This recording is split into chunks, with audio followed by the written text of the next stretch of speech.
세월이 지나도 깊은 감동의 여운을 주는 글이 있습니다. 그 중에 하나인데요. 제목도 흥미롭습니다. 나는 꼴찌였다 라고 하는 글입니다. 제가 예전에 한번 소개한 적이 있습니다. 전 경북대 총장이었던 박찬석 교수님의 글입니다. 이분의 고향은 경남 산청인데 아주 가난한 동네였습니다. 그런데 그 아버지에게는 그 배우지 못한 것에 대한 한이 있었어요. 그래서 이 아들이라도 공부를 시키고 싶어서 아주 어려운 형편에도 불구하고 아들을 대구로 유학을 보냅니다. 그래서 이제 아들이 대구에 있는 중학교를 들어갔는데 공부가 여전히 하기 싫은 거죠. 시험을 봤는데 성적표가 나왔습니다. 대구중학교 1학년 8반 석차는 68명 중 68등, 꼴찌였습니다. 성적표를 받아들고 고향을 내려가자니 마음이 너무 괴로운 거예요. 우리 아버지 끼니도 제대로 잊지 못하는 가난한 소장농인데 그렇게 소장농을 하면서 아들을 유학 보냈는데 내가 어떻게 이 성적표를 가지고 가나 고민하던 끝에 당시에 이제 잉크로 기록된 이 성적표를 이렇게 고쳐가지고 68등을 1등으로 만들었습니다. 여러분도 예전에 많이 해봤죠? 연식이 있으신 분들은 아실 거예요. 옛날에는 그게 가능했습니다. 이렇게 지워서. 내가 보니까 근데 너무 많이 띄었어. 앞에 2나 3을 하든지 뒤에 숫자 하나만 고치면 되는데 싹 고친 겁니다. 그리고 이제 뭐라고 생각했냐면 아버지가 배우지 못했기 때문에 자기가 이 고친 걸 모를 거라고 생각한 거예요. 그리고 아버지한테 성적표를 딱 갖다 줬습니다. 유학 간 아들이 집으로 오니까 마을 사람들이 몰려왔습니다. 그래 아들은 공부를 잘하더냐? 아버지가 대답하십니다. 앞으로 봐야지. 그런데 이번에 어쩌다가 1등을 했는가 봐. 마을 사람들이 난리가 난 거예요. 야, 우리 명순이가 자식 하나는 잘 두었네. 1등을 했으면 책거리를 해야지. 해가지고 마을 잔치를 한 겁니다. 아들이 강에서 멱을 감고 돌아왔더니 아버지께서 재산 목록 1호 하나밖에 없는 돼지를 잡아가지고 동네 잔치를 하고 있었던 거죠. 그걸 보는 순간에 자기가 얼마나 창피하고 부끄럽고 민망한지 그냥 강으로 다시 더 뛰어가가지고 물속에다 자기 머리를 쳐박고 숨 안 쉬면서 버텨보기도 하고 자기 주먹으로 머리를 막 때린 거예요. 나 같은 놈은 죽어야 된다고.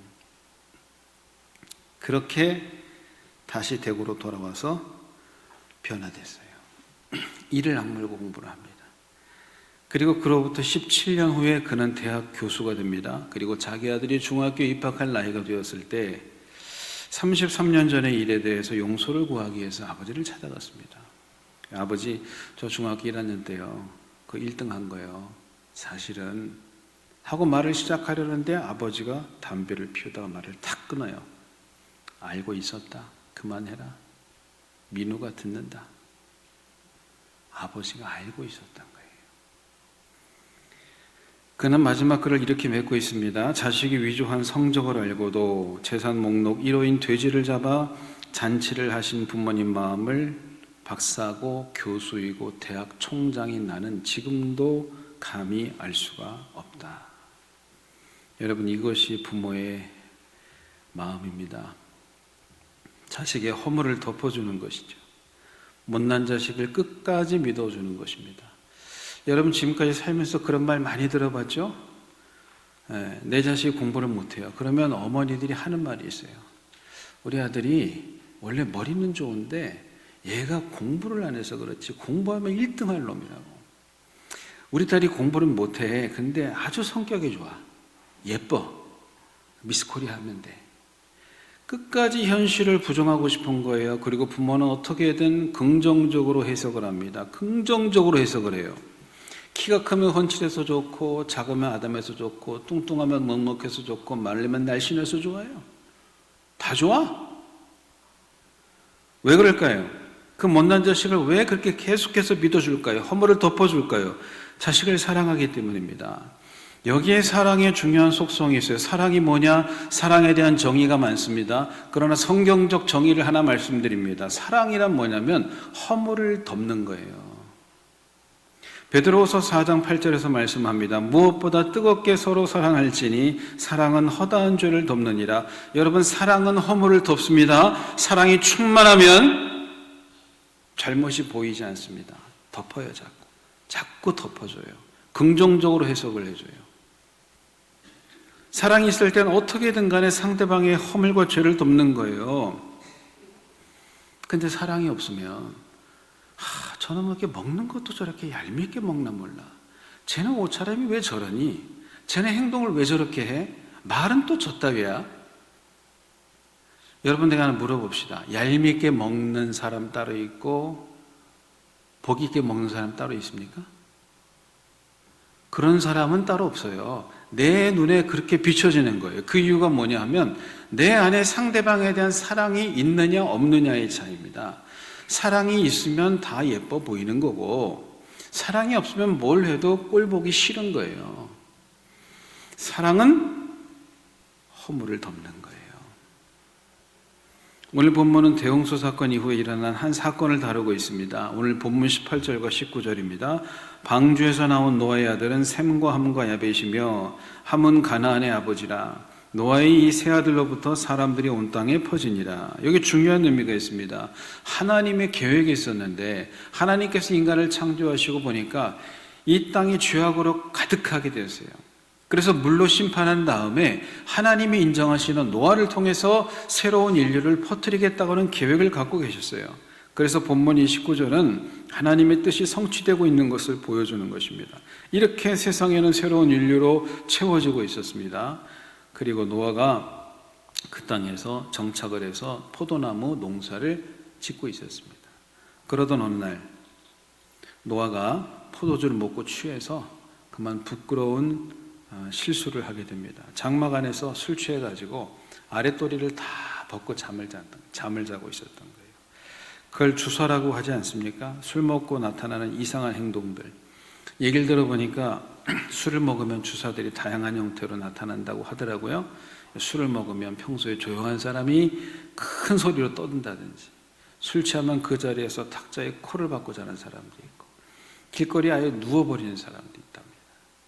예전에 저는 어떤 사람이 이런 얘기하는 거 들은 적이 있는데, 술을 먹고 집에 가는데 갑자기 아스팔트가 확 올라오더래요. 그 자기 정신을 잃었대요. 아스팔트가 자기 얼굴 위로 올라온 겁니까? 자기가 엎어진 겁니까? 엎어진 거죠. 그런데 전혀 인식이 안 되는 거예요. 술 취해서. 지금 노아가 그만큼 먹어버렸어요. 술을, 포도주를. 근데 사실 노아가 포도주를 먹었다는 사실은 그다지 부끄러운 일은 아닙니다. 왜냐하면 당시에 포도주를 마신다는 건 오늘날 우리가 술을 먹는다는 것과 의미가 달라요. 당시에 포도주는 그들의 음료수로 사용됐으니까. 예수님도 식사하실 때 빵과 포도주를 겸하여 드시지 않습니까?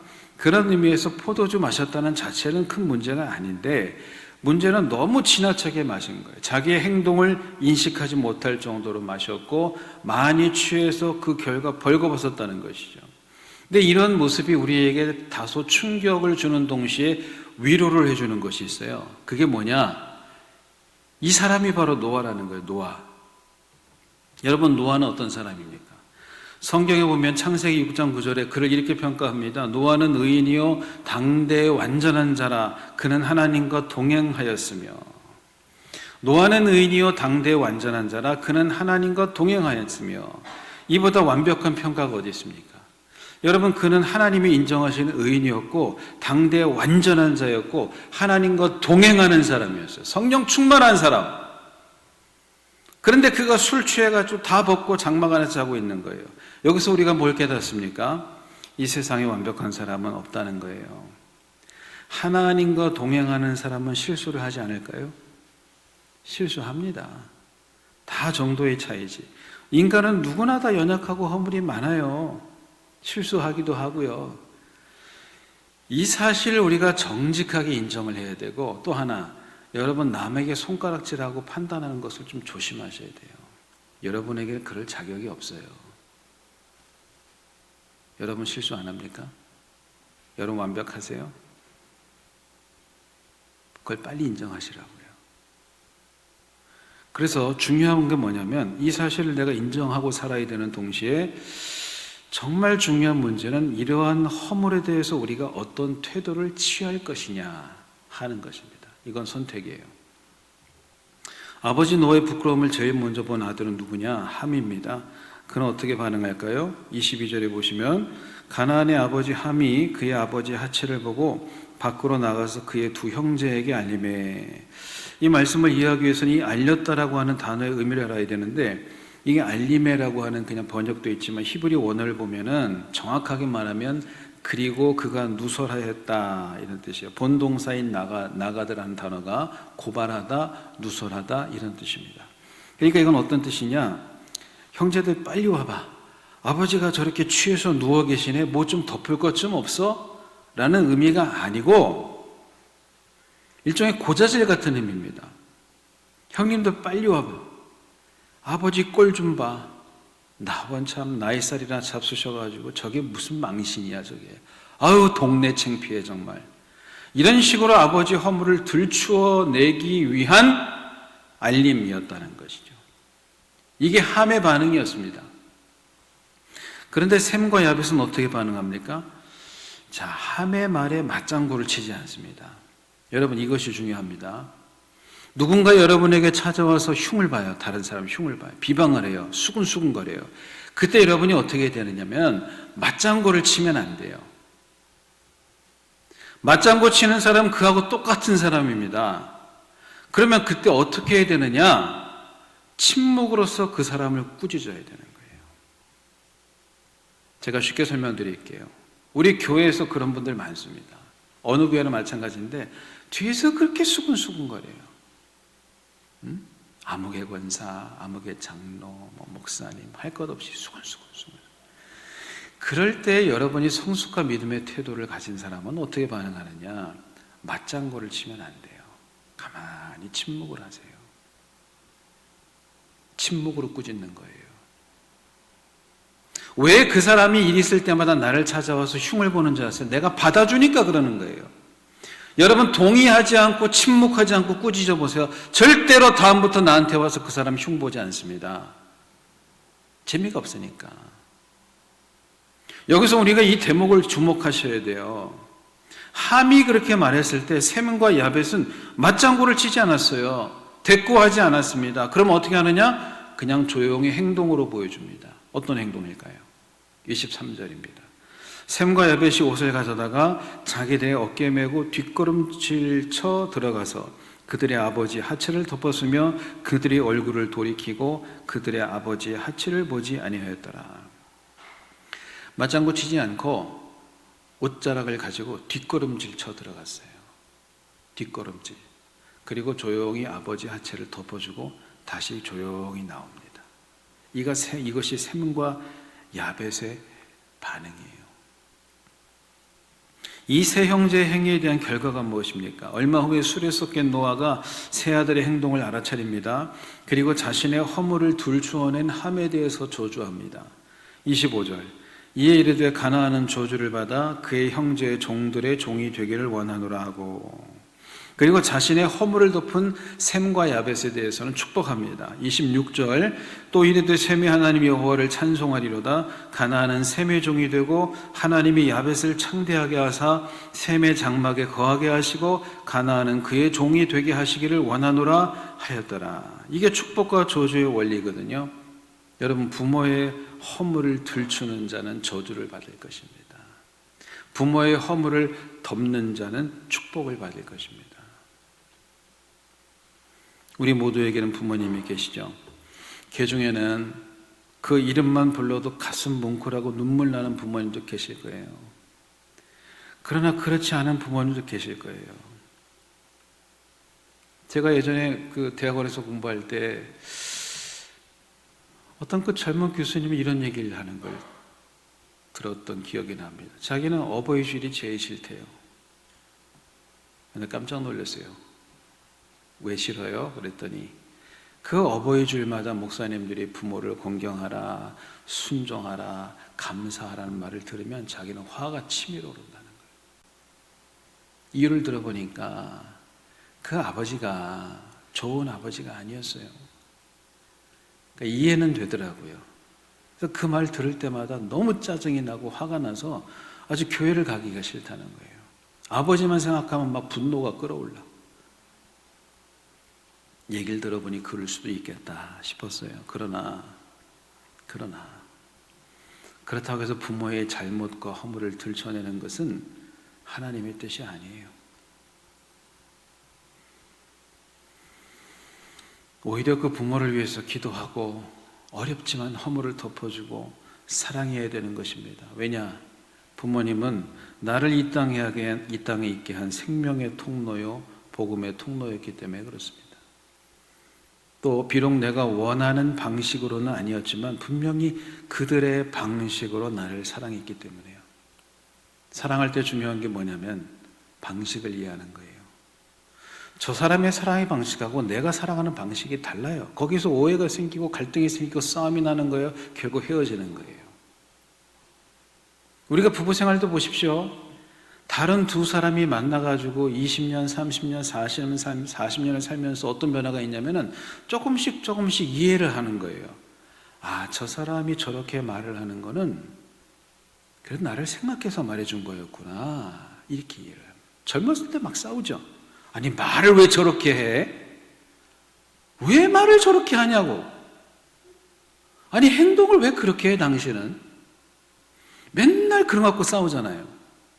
물론 잘못된 행동과 말도 있었겠습니다만은 많은 경우에 사랑의 방식이 다르다는 걸 아셔야 돼요.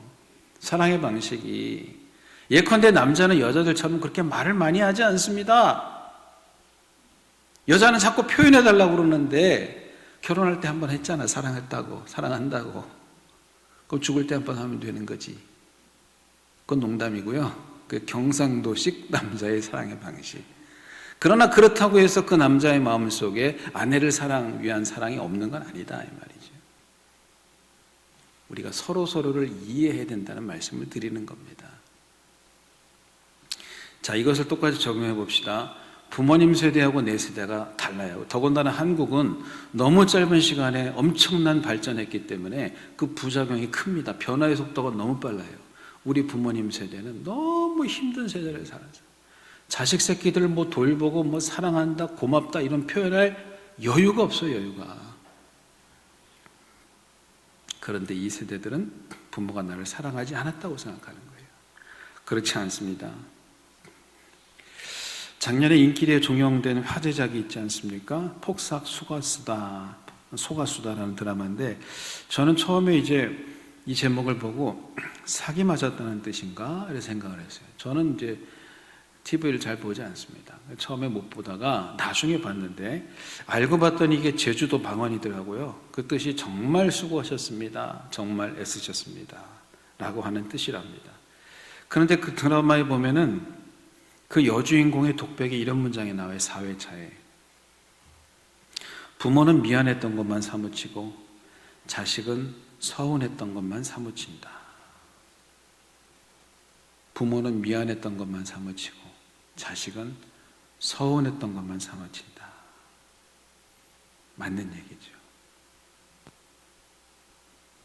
제가 이렇게 나이가 먹어서 지난 날을 되돌아보면은 저희 부모님도 이런 말씀을 많이 하셨던 기억이 납니다. 늘 미안해 하셨어요. 저희 아버지도 그렇고 저희 어머니도 그렇고 늘 미안하대요. 남들처럼 못 입히고 못해 먹인 것 같고 남들처럼 공부 더 못 시켜준 것 같고 남들처럼 더 보태주지 못한 것 같고 늘 미안하다 그러셨어요. 그런데 저는 한 번도 그런 생각 한 적이 없습니다. 왜냐하면 부모님의 그 형편에 비해서 넘치도록 자식들을 사랑하셨던 것을 알기 때문에 오히려 저는 부모님께 늘 지금도 미안한 마음을 갖고 삽니다. 변변히 뭘 해드린 것도 없고 그렇게 뭐 잘나서 부모의 자랑이 된 것도 없고 늘 미안한 마음을 갖고 살아요. 그럼 미안하다는 감정이 뭘까? 그게 사랑이에요. 미안하다는 감정은 사랑의 다른 말이에요. 여러분, 사랑하지 않으면 미안하지 않습니다. 반면에 사랑하면 늘 미안합니다. 다 죽어도 미안해요. 다 죽어도. 그게 사랑의 속성이에요. 그게. 우리가 부모님께 그 사랑을 받고 산 것입니다. 아들과의 심각한 갈등을 겪고 어떤 아버지가 쓴 책이 있어요. 근데 그 책 서문에서 저자가 이렇게 고백을 합니다. 자기 고백인지 인용된 건지 모르겠습니다만은 참 깊은 울림이 있었어요. 10대에 나는 아버지를 저주했고, 20대에 나는 아버지를 원망했고, 30대에 나는 아버지가 불쌍했고, 40대에 비로소 나는 아버지가 이해되기 시작했다. 이렇게 고백을 하고 있습니다. 기가 막힌 문장이죠. 어렸을 때는 아버지가 없었으면 좋겠어. 빨리 죽었으면 좋겠어. 저런 인간 왜 살아서 우리 이렇게 힘들게 하나. 나이가 드니까 그 아버지가 불쌍해. 나이가 더 드니까 왜 그러셨는지 이제는 조금 알 것 같아. 여러분 어떻습니까? 여러분은 여러분의 아버지, 어머니가 다 이해가 되세요? 그렇지 않을 거예요.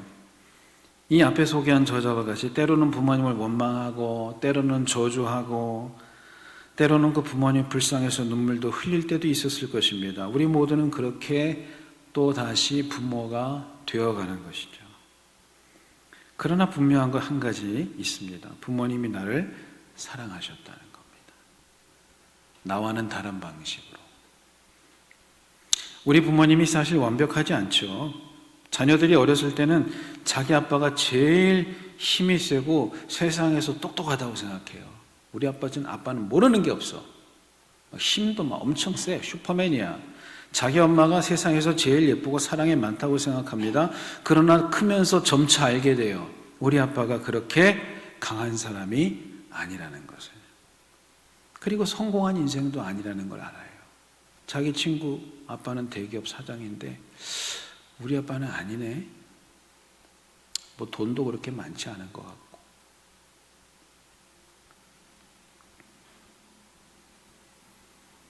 또 자라다 보니까 이제 알겠어. 우리 엄마가 그렇게 좋은 엄마는 아니야. 비교해보니까 이제 알겠어. 또 어떨 때는 부끄러워 숨기고 싶은 면도 많다는 사실을 알게 돼요.